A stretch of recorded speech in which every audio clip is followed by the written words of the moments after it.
Dr. Alexander Crowley was a man of incredible intellect. He had spent years in the field of biotechnology, pushing the boundaries of what was possible. His latest invention was a machine that could reverse aging. The age regressor, he called it, with the confidence only a seasoned scientist could muster. He was sure that this would be his magnum opus, the pinnacle of his career. Crowley was not just content with creating the machine. He had personal ambitions that went beyond scientific curiosity. He saw in the device a way to regain his lost youth, to relive the days when his body was strong and his mind sharp. This wasn't just about extending life. It was about reclaiming the vigor of his prime years. The machine itself was a marvel of modern engineering. It stood in the center of his lab, a complex array of wires, dials and screens. Crowley had tested it on lab rats with spectacular success. The rodents transformed from frail, old creatures to sprightly young ones in a matter of minutes. He was eager to try it on humans, starting with himself. Crowley was meticulous in his preparations. He calibrated the machine, checked and rechecked the settings. He was ready to bathe in the fountain of youth, but he was unaware of the dark path that awaited him. Dr. Crowley wasn't just interested in regaining his youth for scientific purposes. He had more carnal desires. His lab assistants were young, attractive college students. He watched them with a hungry eye, envying their youth and vitality. He longed to be one of them, to feel their admiration and perhaps something more. The scientist's thoughts grew darker and more perverse. He imagined himself as a younger man, captivating his assistants with tales of his brilliance. He yearned for their respect, their attention, and their bodies.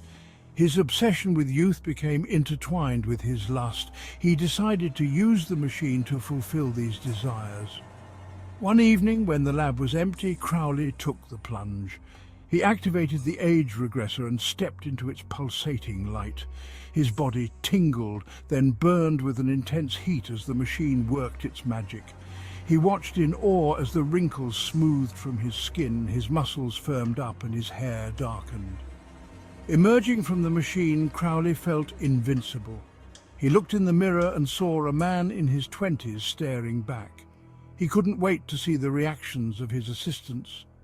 The next day the college girls arrived, and their shock quickly turned to admiration. Crowley reveled in their attention, feeling the power of his newfound youth. But this was just the beginning. The dark undercurrents of his desires would soon pull him into a nightmare from which there was no escape. For a while, everything seemed perfect. Dr. Crowley enjoyed the praise and flirtations of his young assistants. He felt alive in ways he hadn't for decades. But then, the first signs of trouble appeared.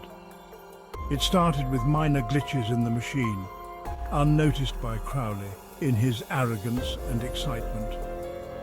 One morning, Crowley felt a strange sensation. His hands seemed smaller, his clothes looser. He dismissed it as a figment of his imagination.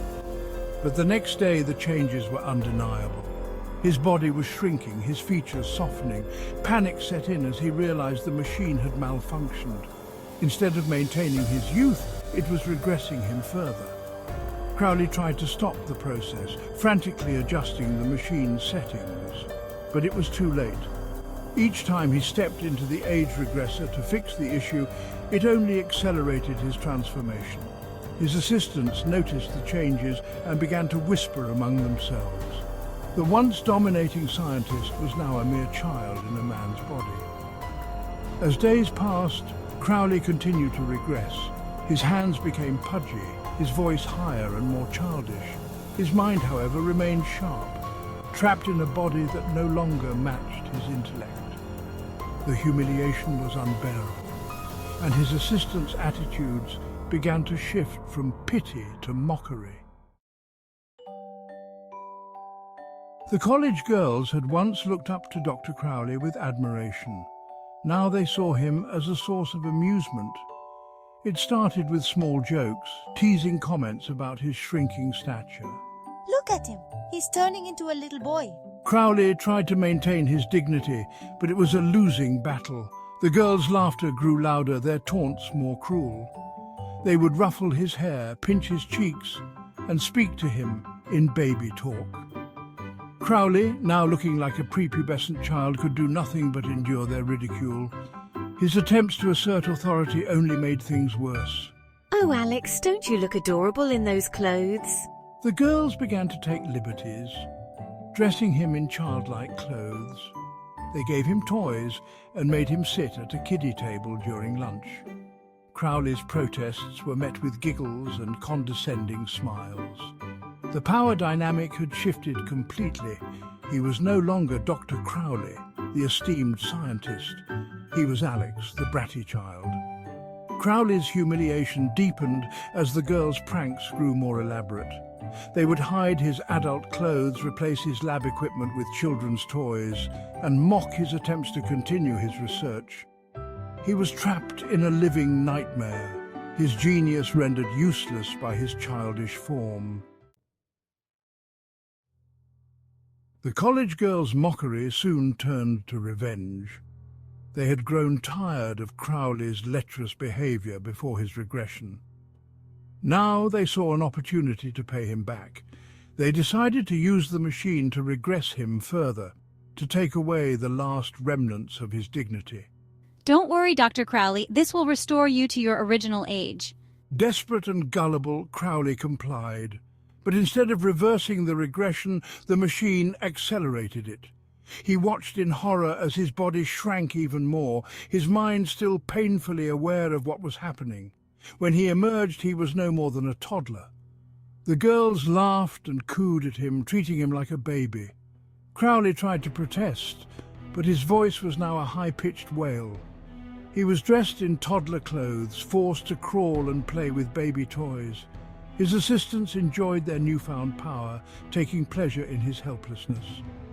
Crowley's humiliation knew no bounds. He was fed with a spoon, bathed like an infant, and put to sleep in a crib.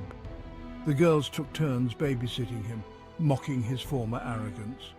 They delighted in their revenge, ensuring Crowley would never forget his fall from grace.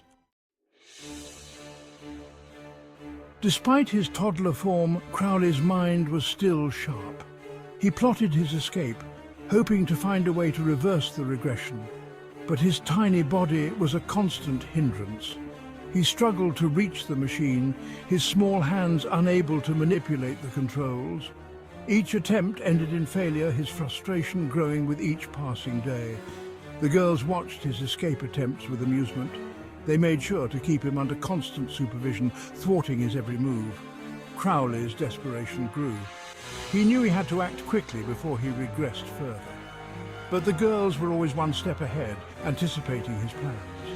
I have to get out of here. I can't stay like this. One day, Crowley made a bold move. He managed to slip away during a moment of distraction, crawling towards the lab, but his freedom was short-lived. The girls caught him and decided to take drastic measures. They put him in a playpen, a cage meant for infants.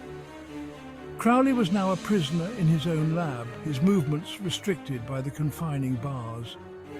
The playpen became his world. He could see the age regressor, tantalizingly close yet unreachable. The girls continued their mockery, visiting him like a zoo exhibit. Crowley's hope of escape dwindled. He was trapped both physically and mentally, his genius rendered useless by his infantile form. The final stage of Crowley's nightmare began. The girls decided to regress him to the ultimate degree.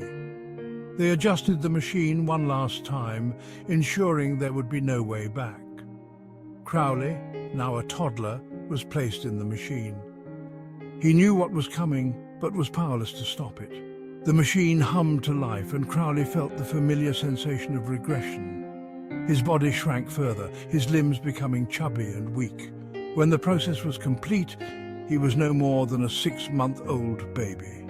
But his mind remained intact. He was fully aware of his predicament, trapped in the body of an infant.